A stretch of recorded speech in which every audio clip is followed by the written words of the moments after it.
কি দেখে লোভ লাগছে তো? হ্যাঁ, জানি জানি লোভ লাগবে। তো চলো আজ দেখাই কিভাবে এই গ্রাম বাংলা স্টাইলে লোভনীয় চিকেন কষা রান্না করা হলো। বেশি কিছু করতে হবে না। প্রথমে চিকেনের মধ্যে দিয়ে দিতে হবে জিরে বাটা, রসুন বাটা, আদা বাটা, পেঁয়াজ বাটা, শুকনো লঙ্কা বাটা, হলুদ, লবণ আর বেশ খানিকটা সর্ষের তেল দিয়ে ভালো করে মেখে ওর মধ্যে খানিকটা পেঁয়াজ কুচি দিয়ে ঢেকে রাখতে হবে প্রায় 30 মিনিটসের মতো। যেহেতু গ্রাম বাংলা স্টাইলে রান্না হচ্ছে সেহেতু মা প্রথমেই উনুনটাকে ধরিয়ে নিল, তারপর কড়াইয়ের পর দেওয়া হলো সাদা তেল আর সমস্ত আলুগুলোকে দিয়ে ওর মধ্যে লবণ আর হলুদ দিয়ে ভালো করে গোল্ডেন ব্রাউন করে ভাজতে হবে, কারণ আলু ভালো করে ভাজা হলে পরে আলুর গন্ধটা থাকবে না।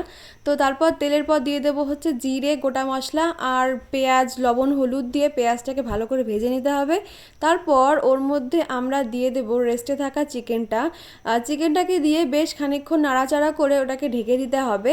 আর ঢাকনা খোলার পর যখন দেখবো যে চিকেনের পাশ দিয়ে তেল উঠে এসেছে তখন হবে আসল। অনেকক্ষণ ধরে মাংসটাকে কষাই করতে হবে, কারণ মা বলে যে যদি মাংস কষাই ভালো হয় তাহলে না খেতে আরও দ্বিগুণ টেস্টি হয়ে যায়।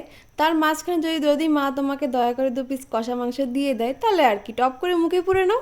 তারপর পরিমাণ মতো গরম জল দিয়ে বেশ অনেকক্ষণ ধরে ফোটাতে হবে।